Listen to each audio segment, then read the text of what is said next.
Welcome student, myself Rajneesh and today I discuss the working principle of indicating instrument. तो आज ना हमारा topic जो है ना ये working principle of indicating instrument है। और उससे इंडिकेटिंग इंस्ट्रूमेंट के ना इस मॉड्यूल को पढ़ने से पहले हम लोग और इसमें ना हम लोग मेनली पढ़ते हैं क्या है कि पीएमएमसी, जैसे कि परमानेंट मैग्नेट मूविंग कॉइल्स, फिर मूविंग आयरन मीटर्स के बारे में देखते हैं, फिर इलेक्ट्रोडायनोमीटर्स के बारे में देखते हैं। तो प्रिंसिपल जो working principle of indicating instrument में ना कुछ चीज़ें क्या है कि ना कुछ टर्मोलॉजी को देख लेते हैं, जैसे कि डिफ्लेक्टिंग टॉर्क होता है, उसी को ना इलेक्ट्रोमैग्नेटिक टॉर्क भी बोलते हैं। ठीक है, कंट्रोलिंग टॉर्क, रीस्टोरिंग टॉर्क और the damping torque. Deflecting torque जो होता है वो हम लोग करंट के प्रोपोर्शनलिटी बात वर्क करते हैं, और ये स्टोरिंग टॉर्क को प्रोपोर्शनलिटी बोलते हैं स्प्रिंग से। ठीक है, देखो डिफ्लेक्टिंग टॉर्क क्या होता है। सबसे पहले डिफ्लेक्टिंग टॉर्क की बात करते हैं। The torque which is required from its zero position it is called a deflecting torque. क्या होता है कि ना जब हमारा क्या होता है, जब कॉइल ना, देखो ये जो अगर कोई कंपास निडल है, अगर किसी भी इंस्ट्रूमेंट का अगर कंपास निडल है तो ये कंपास निडल क्या करेगा, डिफ्लेक्ट करेगा। जैसे कि पीएमएमसी को अगर हम देख लेते हैं थोड़ा सा, ये हो गया हमारा पीएमएमसी, ये परमानेंट मैग्नेट मूविंग कॉइल का कुछ स्ट्रक्चर है। तो ये क्या कॉइल है ना, जब स्केल से क्या करता है ना, ये जो डिफ्लेक्शन होकर ये नीडल डिफ्लेक्ट करके कुछ क्या करता है ना, कुछ जैसे कि कुछ एम्पेयर का, ये अगर एम्पेयर में दे रखा है तो करंट मेजरिंग कर रहा है ये PMMC permanent magnet moving coil. तो क्या कर रहा है ना, ये अगर ये पूरा का पूरा स्केल जो है सो 0 से 50 मिली एम्पेयर्स या एम्पेयर्स का ना क्या है कि डिफ्लेक्शन, फुल स्केल डिफ्लेक्शन है। ठीक है, ये ना स्केल, तो इस स्केल में क्या है ना कि जो जीरो से इंस्टेंटेनियसली क्या है कि यहाँ से जो यहाँ तक आने के लिए जो इसको फोर्स लगे ना, एक स्टार्टिंग फोर्स जो एक्ट करेगा, that is a deflecting torque. जो कि टॉर्क एक्ट करे जो जीरो पोजीशन से, the torque which is required from its zero position it is called deflecting torque. उसको हम लोग ना टी से रिप्रेजेंट करते हैं एज ए डिफ्लेक्टिंग टॉर्क। इसका नोटेशन है टी ले लेते हैं। टॉर्क, टी से टॉर्क और डी से ये जो डिफ्लेक्शन कर लेते हैं। The T D is magnitudes and its direction depends on the magnitude and the direction of the current. जो डिफ्लेक्टिंग टॉर्क का मैग्नीट्यूड होता है या उसका डायरेक्शन होता है, जो डिपेंड करता है किस पे, depends on the magnitude and the direction of the current के passing through the meter coils. जो मीटर्स के कॉइल में अगर हम जो करंट फ्लो कराते हैं उस पर डिपेंड कर। ठीक है, इन द मीटर में the current magnitude is constant. अगर क्या है कि ना, अगर मीटर में कांस्टेंट करंट सप्लाई करोगे the force of magnitude is also constant, so the magnitude of deflecting torque is also constant and proportional to the magnitude of deflecting torque. The pointer has given deflection of theta, deflection of theta, but due to the absence of controlling torque the stopper the pointer and rotate like a motors। क्या होता है कि अगर हम क्या कहते हैं कि कंट्रोलिंग टॉर्क ना हो, अगर क्या हो कि अगर डिफ्लेक्टिंग टॉर्क कंपास को, अगर किसी भी नीडल को क्या करोगे कि अगर कंट्रोल, ये ना ये नीडल है, अगर नीडल को क्या है कि ना अगर डिफ्लेक्टिंग टॉर्क तो मिल गया तो ये डिफ्लेक्शन करता रहेगा, एक टाइप से क्या करेगा, ओसिलेट करेगा, इधर से उधर मूव करेगा। बट क्या है कि कंट्रोल अगर कोई नहीं कर रहा है तो कंट्रोलिंग, तो इसके लिए ना क्या करते हैं ना कि अगर किसी एक इनिशियल पोजीशन से ये स्टार्ट हुआ तो final position as a destination तक क्या होता है कि इसको रोकने के लिए भी तो कोई टॉर्क एक्ट करना चाहिए ना। तो ये जो टॉर्क एक्ट करता है उसको कंट्रोलिंग टॉर्क बोलते हैं। ठीक है, तो डिफ्लेक्टिंग टॉर्क को जो अपोज करता हो या उसको कंट्रोल करता हो, that is a controlling torque, the deflections, but due to the absence of controlling torque it's and the stoppers, अगर controlling torque या stopper, now the pointer rotate like a motors because the force of continuous is inside the meter। तो उसके क्या हो गया, force of continuous रह जाएगा inside the meter। तो ये क्या करेगा, एक तरह से absence जब कंट्रोल होगा तो पॉइंटर क्या करेगा, रोटेट करेगा, इधर से उधर रोटेट करेगा लाइक अ मोटर। ठीक है, जैसे कि मोटर घूमता है उस तरीके से रोटेट करने लगेगा। ठीक है, in the stoppers are placed then the pointer is,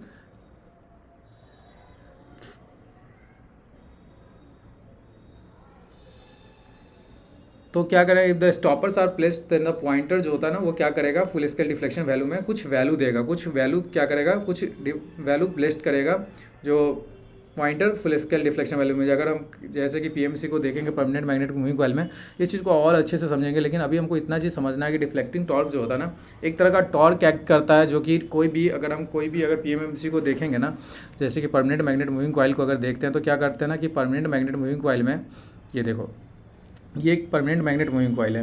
इसमें क्या है ना कि ये नॉर्थ पोल और ये साउथ पोल का एक परमानेंट मैग्नेट प्लेस्ड किया गया। उस मैग्नेट, तो नॉर्थ जो फोर्स ऑफ ए लाइन जो होता है, नॉर्थ जो मैग्नेटिक लाइन ऑफ फोर्स होता है ना, वो नॉर्थ से साउथ की तरफ हमेशा always create from north pole and it's terminate from the south pole की नॉर्थ से साउथ पोल की तरफ ये अपना मैग्नेटिक लाइन ऑफ फोर्स है, ठीक है। तो इसके बीच में क्या है कि कॉइल को प्लेस कर दिया गया है। इस कॉइल पे जो है ना और इस कॉइल में क्या करते हैं ना, करंट को सप्लाई करते हैं। तो जो करंट सप्लाई करते हैं ना, उसका करंट के सप्लाई होने से क्या होता है कि ना, इस नीडल में एक तरह का डिफ्लेक्टिंग टॉर्क डेवलप करता है। तो डिफ्लेक्टिंग टॉर्क को क्या करता है ना, अपोज करने के लिए कंट्रोलिंग टॉर्क होता है, जो क्या करता है ना, इसको रोकता है। इसको रोकना तो पड़ेगा ना, तो उसके लिए क्या है ना, कंट्रोलिंग टॉर्क के लिए हम लोग स्प्रिंग का यूज करते हैं। यहाँ पे एक स्प्रिंग लगा होता है, जो स्प्रिंग क्या करता है ना, उसको रोकता है डिफ्लेक्टिंग को टॉर्क को, जो कि कंट्रोलिंग टॉर्क, उसको कंट्रोलिंग टॉर्क बोलते हैं। तो मेनली बात यह है कि डिफ्लेक्टिंग टॉर्क एक तरह का वह टॉर्क होता है जो कि जीरो पोजीशन से क्या करता है, इनिशिएट करता है कंपास निडल को किसी भी एक, जितना एम्पेयर का करंट सप्लाई कर रहा है तो उस एम्पेयर के हिसाब से कितना एम्पेयर का करंट ये हमको मेजर करके दे रहा है। That is full scale deflection की कितना करंट सप्लाई कर रहा है, तो ये चीज़ें है ना मेजरमेंट करके देता है, ठीक है।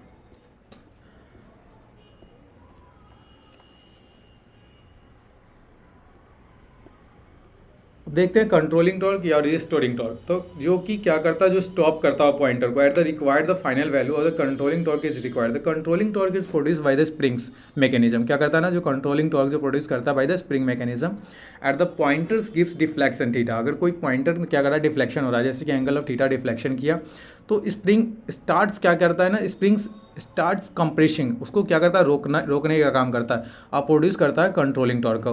इन this meter the first deflecting torque will be produce, after this the controlling torque start producing and increase until there balance. तो क्या होता है कि ना, मीटर के अंदर सबसे पहले डिफ्लेक्टिंग टॉर्क एक्ट होता है, फिर इसके बाद will produce and the after this the controlling torque start and the produce increasing until there is balance. तो क्या होता है, देयर इज अंटिल, जब तक कि बैलेंस ना हो जाए, जब deflecting torque is controlling torque, then the pointer stops and indicate the final value. तब जाके पॉइंटर क्या करता है, स्टॉप होता है और इंडिकेट करता है कि फाइनल वैल्यू क्या कर रहा है, कि कितना मेजर करके वो वर्क हमको दे रहा है। ये पीएमसी या कोई भी मेजरिंग इंस्ट्रूमेंट, जो भी इंडिकेटिंग टाइप मेजरिंग इंस्ट्रूमेंट होगा, वह कितना इंडिकेटिंग इंस्ट्रूमेंट बोलो, या ये ना इंडिकेटिंग इंस्ट्रूमेंट कितना मेजर करके दे रहा है, ठीक है। तो ये होता है जब मीटर अपना deflecting torque will be produce and the final after that start producing and increasing until there because the deflecting torque will controlling torque, ठीक है। How the purpose of the controlling torque, तो to stop the pointer at the required of the final value. अगर तुम controlling torque अगर purpose, अगर controlling torque use नहीं है, अगर कंट्रोलिंग टॉर्क के लिए मैकेनिज्म में अगर कोई भी हम इंस्ट्रूमेंट को डिज़ाइन करते हैं, उस इंस्ट्रूमेंट में अगर हम स्प्रिंग का यूज़ ना करते हैं या किसी तरह का कोई कंट्रोलिंग मैकेनिज्म का यूज़ ना करते हैं, तो क्या करेगा वो, तो एक तरह से इनिशिएट किया, वो डिफ्लेक्शन ये रोटेट करेगा। सिंपल जैसे कि मोटर का जो ब्लेड होता है वो क्या करता है, रोटेट करता है, सेम एज इट इज़ क्या करेगा। तो उसके पास कोई, अगर हम कोई चीज़ को अगर हम फोर्स अप करते हैं, जैसे कि अगर हम स्लिपरी अगर फ्रिक्शन की बात करते हैं, कि अगर कोई रोड पे ना अगर फ्रिक्शन नहीं है, तो फ्रिक्शन नहीं है तो क्या करता है, वो स्लिप करता चला जाता है। तब कब तक करता है स्लिप, जब तक उसको कोई तरह का एक रसिस्ट फोर्स नहीं मिलता है। तो ये हमारे जैसे कि हम लोग जो चलते हैं उसके लिए भी एक रसिस्ट फोर्स चाहिए, तो हम चल सकते हैं, that is means friction. Same as it is क्या है ना, कि इस कंपास निडल को क्या कर रहा है ना, कि डिफ्लेक्शन जो हो रहा है, इसको अगर डिफ्लेक्शन मिला, देन इट्स रोटेट्स, अगर ये पूरा घूमने लगेगा, अगर कंट्रोलिंग टॉर्क इसको मिलेगा नहीं तो यह क्या है, फ्री टू रोटेट होने लगेगा, ठीक है। इसलिए हमको क्या है कि purpose for the controlling torque, तो so the need of controlling torque, अगर कंट्रोलिंग टॉर्क अगर क्या करता है, डिफ्लेक्टिंग टॉर्क को बैलेंस कर लेता है, उस समय जिस वक्त वो बैलेंस हो जाता है, उस वक्त के बाद क्या करता है, पॉइंटर स्टॉप कर जाएगा। ये पॉइंटर स्टॉप करता है और इंडिकेट करता है द फाइनल वैल्यू इंडिकेट करता है। Bring the pointer to be zero position when the supply the meter is disconnected. अगर सपोज करो कि bring the pointer is zero position, then the supply of meter is disconnected, the deflecting torque is zero, then the controlling torque is not equal to zero, is present, but the controlling torque is present. In the case when there is a supply is bring the pointer is zero. This means the pointer is zero milliampere current या ampere current जो भी as a full scale deflection value. Then the controlling torque is present, but this time there is controlling torque is present and when reflecting torque is zero. Note down the controlling torque is not present in the measure और power factor metres. क्या होता है controlling torque, हम लोग not, जो कि मेगर्स जो होता है एक तरह का पावर फैक्टर मीटर, जो इस सब मीटर में हम लोग कंट्रोलिंग टॉर्क का यूज़ नहीं करते, ठीक है। जो कंट्रोलिंग टॉर्क होता है वो केसी इंटू थीटा होता है। ये होता है केसी जो होता है ना, स्प्रिंग कांस्टेंट होता है, और स्प्रिंग कांस्टेंट होता है, इसको हम बोलते हैं केसी इज़ द स्प्रिंग कांस्टेंट। देखो अगर हम बात करते हैं तो, और सी जो होता है कि इसको हम लोग ग्रेविटी कंट्रोल भी बोलते हैं। Gravity control is sine theta, जैसे कि के controlling torque is directly proportional to sine theta is called the gravity control, and the controlling torque is directly proportional to the theta deflecting torque, and theta is a deflecting angle, और ये तुम्हारे पास ना into the proportionality constant that is the spring control. तो इसके बाद ना हम लोग इसको स्प्रिंग कंट्रोल में ले लेते हैं। जैसे देखो थोड़ा सा इसमें और अगर हम देखते हैं तो इस सबको ना डिटेल में देखेंगे। पीएमएमसी का जब हम देखेंगे ना, पीएमएमसी के पूरे फंक्शन को देखेंगे, पीएमएमसी कैसे वर्क करता है, तो और डिटेल में देखेंगे इसको। अब तक के लिए इतना समझो कि ये ना प्रोपोर्शनलिटी होता है, देखते हैं उसको और तरीके से। तो controlling torque is directly proportional to sine theta that is gravity control. Damping torque, damping torque क्या होता है? When due to the inertia के कारण जो कि मूविंग सिस्टम में ना कोई भी पॉइंटर टिक मिक्स ऑसिलेशंस क्या करता है ना, पॉइंटर ऑसिलेशन करता है with the respect to the final value and takes more time to come to the final study state position, so the eliminate this oscillation damping torque is use. देखो कोई भी ना, हम लोग जितने भी ना एज ए इलेक्ट्रिकल इंजीनियर और द इलेक्ट्रॉनिक्स इंजीनियर, तो डैम्पिंग का मतलब ही क्या होता है कि कोई भी चीज़ को क्या कर रहे हैं, डैम्प आउट कर रहे हैं, उसके मतलब फोर्स को डैम्प आउट करना। जैसे कि तो ये डैम्प आउट करने का मतलब होता है कि जो अगर कोई, जैसे कि यहाँ पे ना अपना इनर्शियल कांस्टेंट, जैसे कि उसका मास होगा उस स्प्रिंग का, उसके थ्रू भी तो पॉइंटर का ऑसिलेशन क्या होगा, due to the damp out करेगा। Due to the inertia of the moving system the pointers makes oscillation with respect to the final value and that takes more time to come to the final steady state, so it eliminate this oscillation। और उस oscillation को eliminate करने के लिए एक तो controlling torque act कर रहा है, दूसरा डैम्पिंग टॉर्क भी क्या कर रहा है, वो oscillation को रिड्यूस करेगा, स्पीड को रोकेगा। वो जो डिफ्लेक्शन के थ्रू जो नीडल डिफ्लेक्ट कर रहा था उसको क्या करेगा, एलिमिनेट करने को कोशिश करेगा, उसके अंदर का उसको एलिमिनेट करेगा या अपोज करेगा उसके फोर्स को, डिफ्लेक्टिंग टॉर्क को, ठीक है, reduce the speed of the moving system. देखो after there is damping torque, 1 minute. Damping torque magnitude is proportional to the velocity of the moving system. Damping torque simple is proportional to the velocity of the moving system. Method of the producing of damping torque, जैसे कि eddy current damping, air friction damping, fluid friction damping, अलग अलग तरीके का ना हम लोग eddy current damping को देखते हैं, एयर फ्रिक्शन डैम्पिंग और फ्लूइड जहाँ की फ्लूइड की बात होता है, फ्लूइड फ्रिक्शन, एयर फ्रिक्शन, ये सब डैम्पिंग आउट होता है कि damping there is inertial force और देयर इज एक्सटर्नल और बोले तो इनर्शियल। डैम्पिंग का मतलब होता है कि किसी तरीके से ना अगर एयर फ्लूइड में है तो फ्लूइड में भी क्या है कि फ्रिक्शन एक्ट कर रहा है, that is fluid friction damping. Air में air friction damping, eddy current damping, ठीक है। अब देखो अब यहाँ पे ना वही दे रखा था कि एक ना अपने पास क्या है कि अगर पीएम ये ना एक परमानेंट मैग्नेट का ना एक फिक्स है और ये ना एक नीडल है और इधर ये एक स्प्रिंग लगा हुआ, ठीक है, और तो इसका ना क्या है कि ना मूवेबल है, तो deflecting torque is balancing to the controlling torque, ठीक है। फिर एयर पिस्टन एक लगा दिया, यहाँ पे एयर पिस्टन लगा दिया, यहाँ से एक एयर टाइट सिलेंडर को टांग दिया और फिर से क्या कर रहा है ना, तो ये that is deflecting torque is controlling torque. तो ये ना high viscous fluid minerals oils, अगर मिनरल्स ऑयल को यूज करके हम लोग क्या कर रहे हैं ना, इसको डिफ्लेक्टिंग टॉर्क को कंट्रोलिंग टॉर्क से बैलेंस कर रहे हैं। तो सिंपल है कि डिफ्लेक्टिंग टॉर्क अगर कंट्रोलिंग टॉर्क से बैलेंस नहीं होगा तो सिंपल बात है कि अगर कंट्रोल नहीं होगा, अगर नीडल अगर किसी एक पॉइंट से तो इनिशिएट हुआ, मतलब ये मूव, अगर ये मूव किया ना, हम लोग ने क्या क्या सप्लाई लगाया तो एक डिफ्लेक्टिंग टॉर्क प्रोड्यूस किया और डिफ्लेक्टिंग टॉर्क के थ्रू कंपास नीडल क्या करता है, हमारा डिफ्लेक्शन शो करना चालू किया। जब हमारा कॉइल ये नीडल डिफ्लेक्शन शो कर रहा था तो क्या इसको कंट्रोल करेगा, तब तो किसी फाइनल पोजीशन पे आके ये रुकेगा, पर अगर कंट्रोल नहीं हुआ तो ये दे रोटेट्स, ये क्या करेगा, घूमता रह जाएगा। तो कंट्रोल करेगा तो that is times the deflecting torque should be equal to the controlling torque and it show the final positions, the value of then that's the position is showing the final position of the compass needle। उस समय क्या होगा कि ये compass needle एक final position को show करेगा और डिफ्लेक्टिंग टॉर्क कंट्रोलिंग टॉर्क के इक्वल हो जाएगा, ठीक है। देखते हैं एडी करंट डैम्पिंग, दैट जो कि फ्लाडे लॉ ऑफ लेंज लॉ के थ्रू हम देख लेते हैं कि फ्लाडे लॉ ऑफ, जैसे कि this method is use for the strong magnetic field that is the permanent magnet, और पीएमसी हॉट वायर इंस्ट्रूमेंट में देखते हैं एडी करंट को।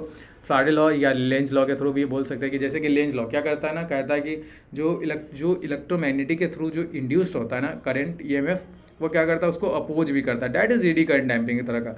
एयर फ्रिक्शन डैम्पिंग की बात करते हैं तो ये it is only for the weak magnetic field में इंस्ट्रूमेंट में, जैसे कि इलेक्ट्रोमैग्नेटिक मूविंग आयरन मीटर में देखते हैं, डायनेमोमीटर में देखते हैं, पावर फैक्टर और मेगर और फ्रीक्वेंसी मीटर में। फ्लूइड फ्रिक्शन डैम्पिंग की बात करते था, when the avalanche are working then the only the effect of the fluid viscosity is present and this method is for the low deflecting torque, ठीक है। Fluid friction damping जो use किया जाता है in the vertical position also there is not a portable. देखो ये सब ना अपने लिए ज़्यादा डिटेल नहीं है, बस इतना जान लो कि क्या क्या होता है। बस ये सिंपल है कि friction damping, fluid friction damping कहाँ कौन सा यूज किया होता है, वर्क करता है, बस इतना चीज़ें देख लो। ज़्यादा कुछ इफेक्टिव ये सब ज़्यादा इंपॉर्टेंट नहीं है। It must be the ESV, the electrostatics voltmeter are especially designed to the measure very high voltage, that is 10 kilovolt. It is the insulation testing. It is also costly instrument. It is used for the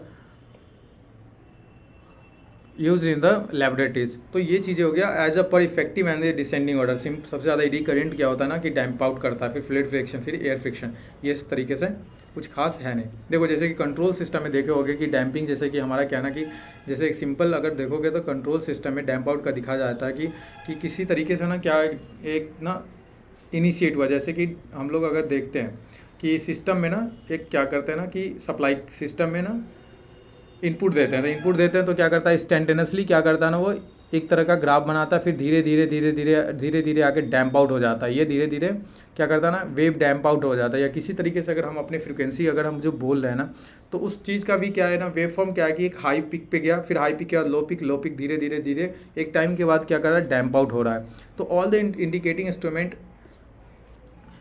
second order को ना follow करता है, ठीक है। Instrument select their second order that is zeta. देखो ये ना slightly left critical damping zeta is equal to 1 that is critically damp. तो ये ना slightly lesser than the critical damp that is 0.6 और क्या ना कि 0.8 के बीच में लाइज करता है। That is that zeta is less than 1 that is slightly zeta is greater than 1। But इसमें ना zeta is greater than 1, zeta is 1 that is critical damp और द जीटा इज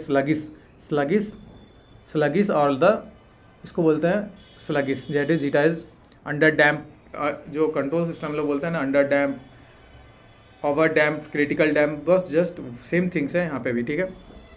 बात करते हैं इनर्शिया का। तो इनर्शिया में हम लोग बात करते हैं कि अगर इनर्शियल मूविंग आइटम कोई भी सिस्टम है ना तो इनर्शियल मूविंग सिस्टम में जो हम लोग बोलते हैं कि इनर्शियल मूविंग सिस्टम देखने को मिलता है अपने को कहाँ पे देखने को मिलता है हम लोग इनर्शियल मूविंग सिस्टम जहाँ पे कि किसी चीज़ को ना टॉर्क को हम रोटेट करा रहे हैं। तो ये इनर्शियल कांस्टेंट, जैसे कि एज ए टाइम जब पावर सिस्टम देखोगे ना पावर सिस्टम में जब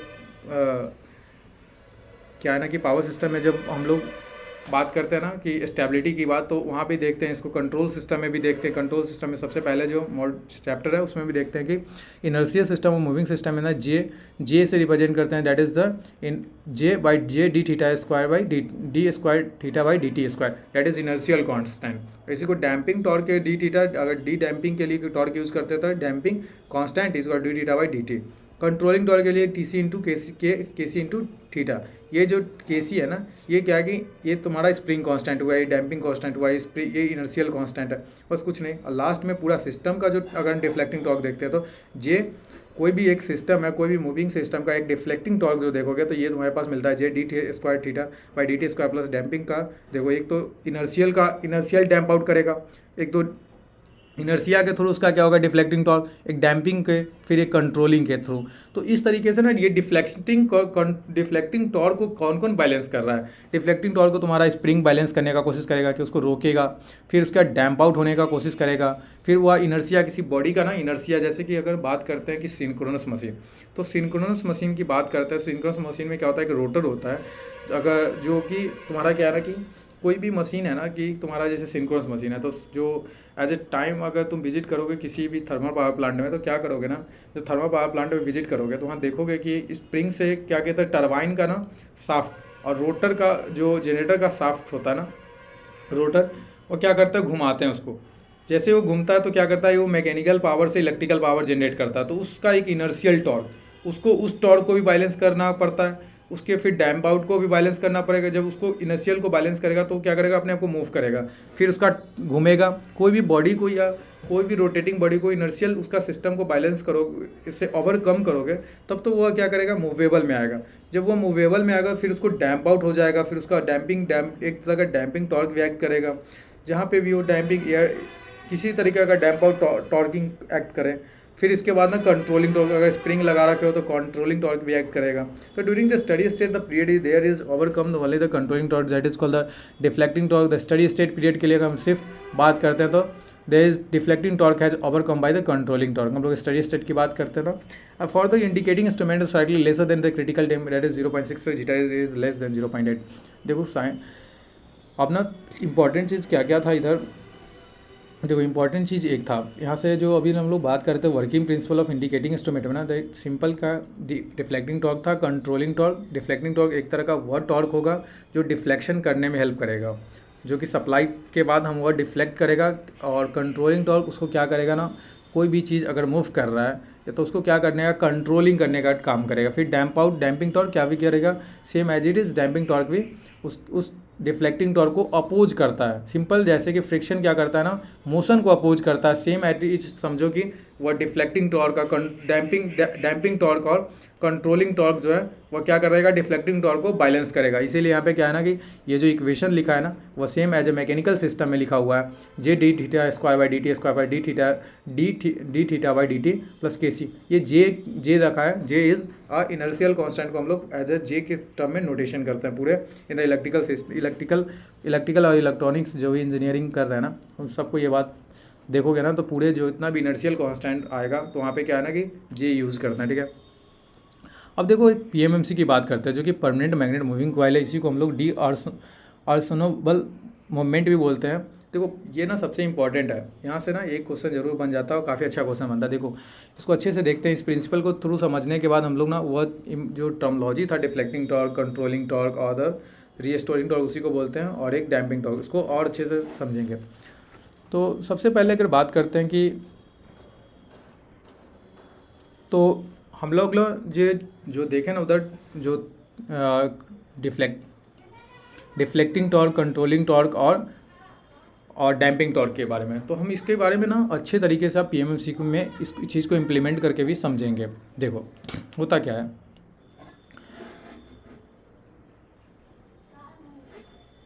सबसे पहले बात हम वो लोग बोलते हैं कि permanent magnet moving coil that is called PMMC. इसको ना पीएमएमसी भी बोलते हैं एज अ शॉर्ट टर्म में तुम इसको पीएमएमसी बोल दो या परमानेंट मैग्नेट मूविंग कॉइल बोलो, ठीक है। ये एक टाइप का इंस्ट्रूमेंट होता है। देखो सबसे पहले क्या आती है, ये मैग्नेट होता है जो कि ये जो मैग्नेट होता है ना वो क्या होता है, परमानेंट मैग्नेट होता है। ये कोई इलेक्ट्रोमैग्नेट नहीं डेवलप किया जाता कि किसी कॉइल में ना हम क्या करते हैं ना कि करंट प्रोड्यूस करके मैग्नेटिक फील्ड क्रिएट करके उसमें मैग्नेट क्रिएट करते हैं, ऐसा कुछ भी नहीं करते हैं। यहाँ पे हम लोग जो है ना परमानेंट मैग्नेट लेते हैं जो कि नॉर्थ पोल और साउथ पोल। ऑलवेज हम लोग जानते हैं कि मैग्नेटिक लाइन ऑफ फोर्स क्या करता है, नॉर्थ पोल से ओरिजिनेट होता है और साउथ पोल की तरफ जाता है। तो ये नॉर्थ से साउथ क्या कर रहा है, मैग्नेटिक लाइन ऑफ फोर्स। तो इस बीच में क्या किया है, कॉइल को प्लेस कर दिया गया, ठीक है। दैट इज़ रेक्टेंगुलर कॉइल को प्लेस कर दिया गया। और देखो इसमें इस कॉइल में ना क्या करते हैं ना, इसी कॉइल में एक स्प्रिंग्स को, एक नीडल को ना, ये जो है तुम्हारा ये नीडल है जो कि डिफ्लेक्टिंग करके इस कॉइल में ना ये तुमको शो करेगा जो कि कितना मिली एम्पेयर या एम्पेयर करंट जो है सो सब ये फ्लो कर रहा है, ठीक है। देखो अब इस कॉइल में तो सबसे पहले इस कॉइल का एक लेंथ दे रखा है, इस कॉइल का एक ब्रेथ होगा, लेंथ होगा L और इसका कॉइल का ना जो ब्रेथ है ना उसको D ले लेते हैं, ठीक है। अब ना बात करते हैं कि ये ना जो एंगल है that is angle is deflection, कि कितना एंगल डिफ्लेक्ट कर रहा है, ठीक है। ये ना डिफ्लेक्शन एंगल है, ठीक है।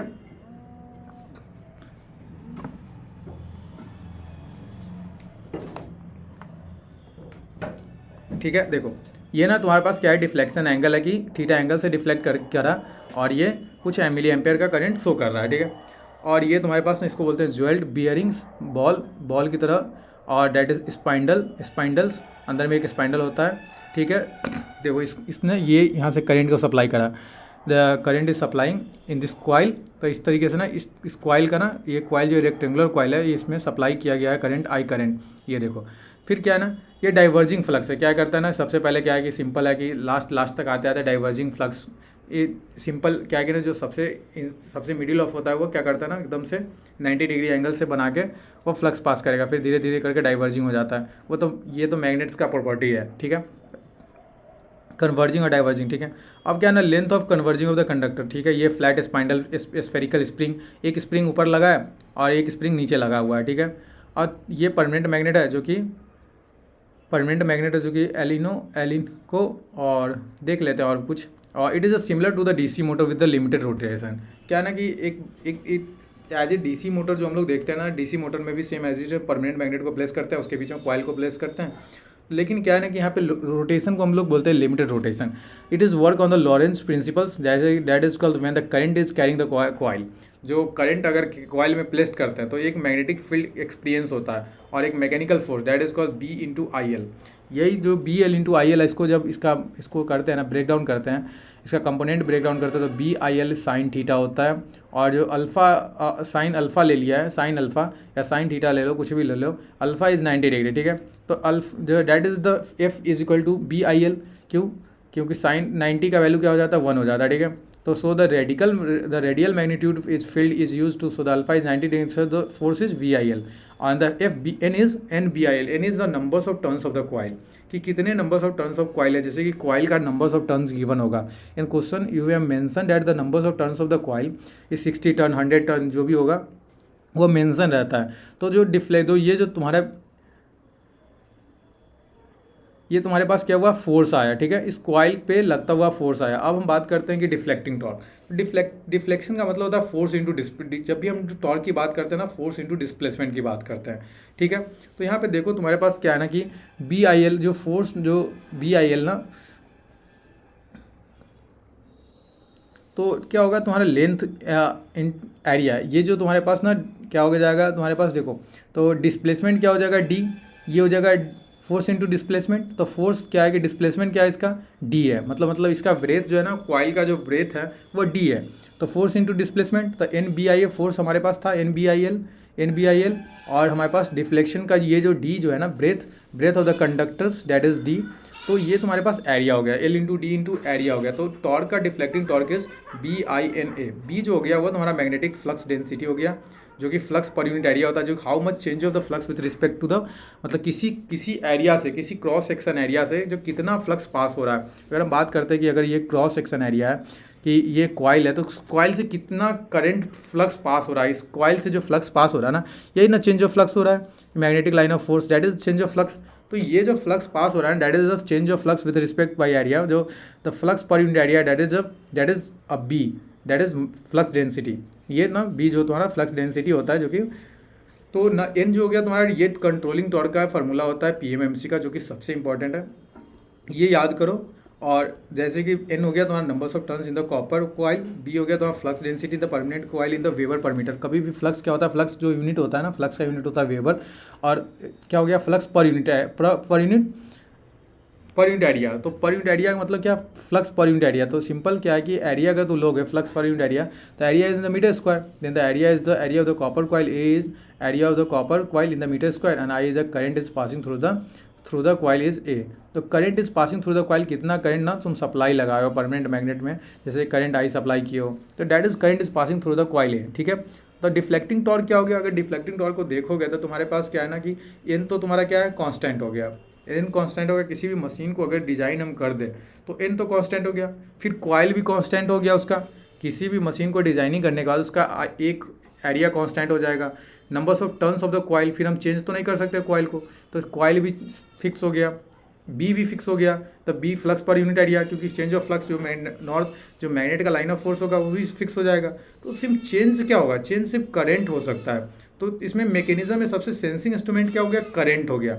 तो that is the deflecting torque is exactly proportional to the current, and the current is sensing instrument, it is a current sensing instrument. इसलिए पीएमएमसी को हम लोग क्या बोलते हैं ना, करंट सेंसिंग इंस्ट्रूमेंट भी बोलते हैं। ये लॉरेंस फोर्स के बारे में पता होगा, जो 11th-12th में पढ़ते हैं हम लोग, simple F B into I L होता है। इस तरह का कोई डाउट डेवलप नहीं होगा। अदरवाइज कोई डाउट डेवलप होता है मेंशन करो कमेंट बॉक्स में, उसको रिप्लाई किया जाएगा अगर, ठीक है। Spring mechanism is use to produce the controlling torque. तो इसमें हम पहले से बता रहे हैं क्या कि जो पीएमएमसी है ना, उसमें क्या करते हैं ना कि स्प्रिंग मैकेनिज्म ही यूज करते हैं हम लोग कंट्रोलिंग करने के लिए, एज ए टॉर्क को कंट्रोल करने के लिए। जो डिफ्लेक्टिंग टॉर्क आ रहा था, देखो ये डिफ्लेक्टिंग टॉर्क यहाँ से जीरो पोजीशन से क्या हुआ, डिफ्लेक्शन हो गया, ये हमारा कंपास नीडल रेड लाइन वाला रेड पेन से जो बनाया वहाँ नीडल पहुँचा, तो इस बीच का जो एंगल हुआ इसको तो एंगल ऑफ डिफ्लेक्शन बोलते हैं। But this is the deflecting torque, and the opposing the deflecting torque is a controlling torque, and the deflecting torque is equal to the controlling torque. That's the system, at the time there is final position of the compass needle, and so the how the current is flowing into the coils. तो that is the ये चीज़ें ना तुमको show करेगा, ठीक है। The spring mechanism use to produce the controlling torque in the PMC it's spring is broken. अगर suppose करो कि स्प्रिंग टूट गया, अगर स्प्रिंग कंट्रोलिंग टॉर्क ही टूट जाता है, स्प्रिंग किसी तरीके से टूट जाता है जो कि इस कंपास नीडल से फिक्स होता है, अगर वो टूट जाएगा तो क्या होगा, तो स्नैप्ड आउट हो जाए या टूट जाए या स्नैप आउट हो जाए या कट हो जाए, तो मीटर क्या इंडिकेट करेगा, कुछ नहीं इंडिकेट करेगा। वो क्या करेगा, ओसिलेट करता रह चला जाएगा जीरो पोजीशन पे, ओसिलेट करेगा indicate and no current in the coil. इसका मतलब कि no current in the coil, कोई स्प्रिंग कुछ भी शो ही नहीं करेगा। No spring, if the spring is broken और snap out the meter is indicate zero, no current in the coil. To compensate the temperature effect both the top and the bottom, all bottom spring are connected in the opposite direction. क्या करते हैं ना, इसमें जो spring जो connect होता है ना, वो अपोजिट डायरेक्शन में कनेक्ट किया जाता है, जो कि टेम्परेचर इफेक्ट को थोड़ा सा बैलेंस करने के लिए भी किया जाता है। टेम्परेचर इंक्रीज करोगे तो क्या है, रसिस्टिव इफेक्ट भी तुम्हारा क्या करेगा ना।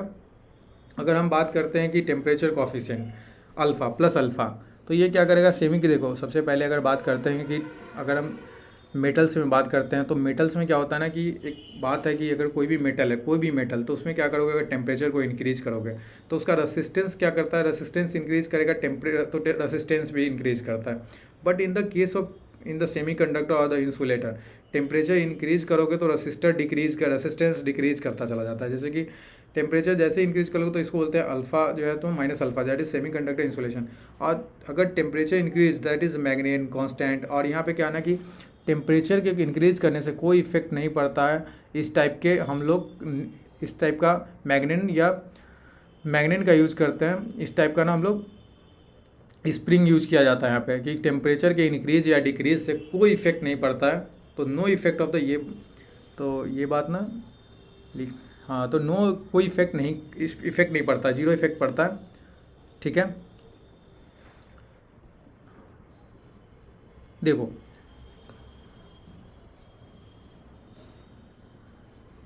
1 मिनट, हाँ स्प्रिंग का ना प्रॉपर्टीज़ कुछ दे रखा है, spring properties, it should be the conducting material. क्या होता है ना, एक टाइप का कंडक्टिंग मटेरियल होता है लेकिन मैग्नेटिक मटेरियल नहीं होता। वही मैं बताया कि इसमें ना अगर तुम टेम्परेचर इंक्रीज करोगे तो इसका कोई इस पर इफेक्ट नहीं पड़ेगा, लेकिन it is conducting material but it should not be a magnetic material, that's why the spring is made of the magnet, ठीक है। तो should not be a magnetic material, it should be almost zero temperature coefficient. क्या है कि ना it should be almost a zero temperature coefficient. Temperature coefficient क्या है इसका, जीरो था। The phosphorus bronze alloy is use, इसका जो बना होता है स्प्रिंग फॉस्फोरस ब्रोंज एलवाई का बनता है, it is use. Damping torque अब बात करते हैं कि जैसे कि अगर हम परमानेंट मैग्नेट मूविंग कॉइल में डैम्पिंग टॉर्क की बात करें तो देखो, तो eddy current is damping method is use to produce by the damping torque, ठीक है। Eddy current are the induced in the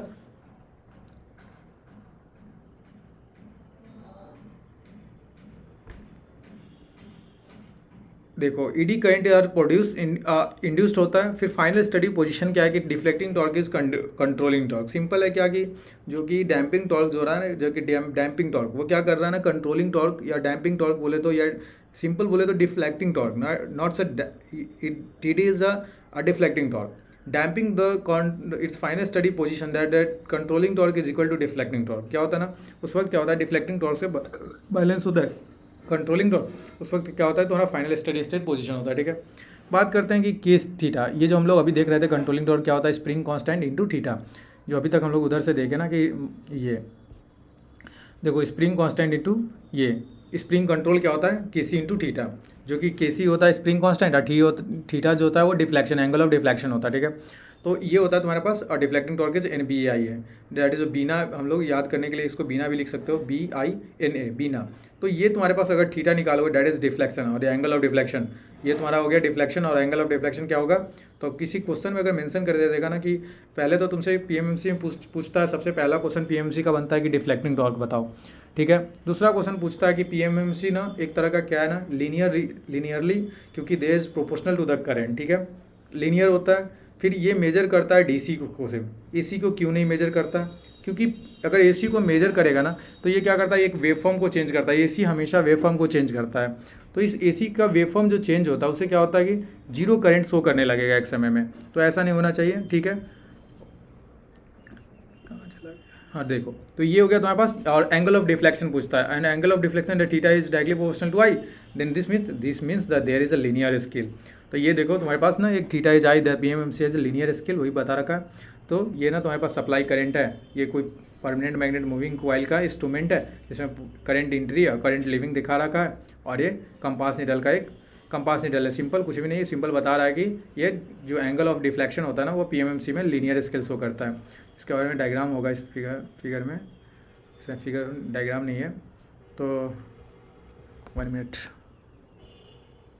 पिछले लेक्चर में हम बता रखे होंगे कि उस पिछले लेक्चर में ही अपलोड था जो इरर वाले में हम लोग पढ़ रहे थे, उसमें उसी में मेंशन था वो डायग्राम कि जिसमें शो कर रहा था कि लीनियरली स्केल शो कर रहा था। ये इस तरीके से ये लीनियर स्केल जो शो करता है, यूनिफॉर्म बोले या लीनियर बोले, ठीक है।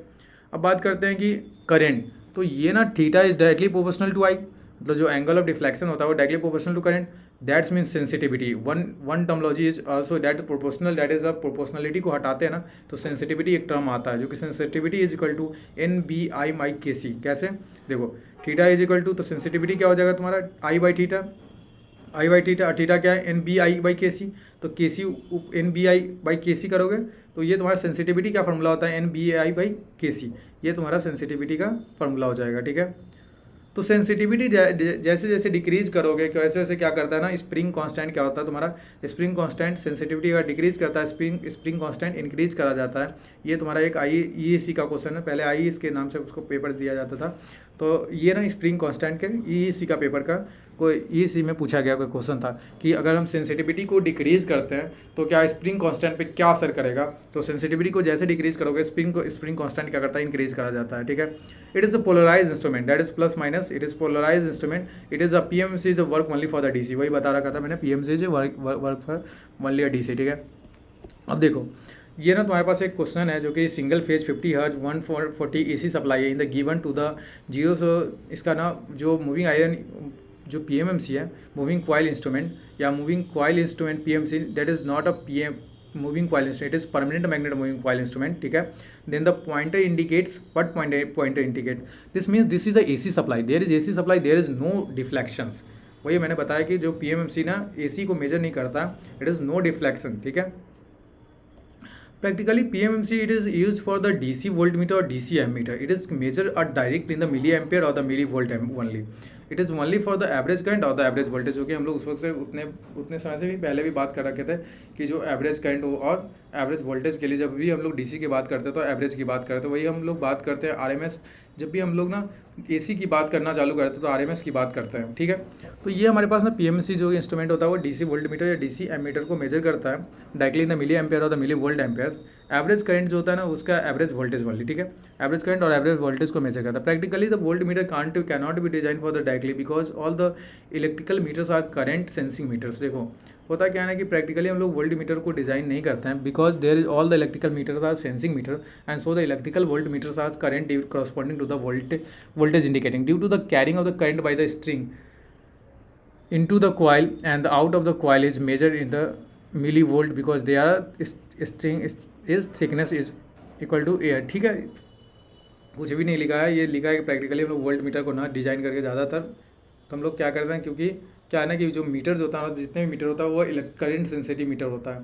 So the electrical volt meter, so all the electrical volt meter current corresponding, so voltage indicating, ठीक है।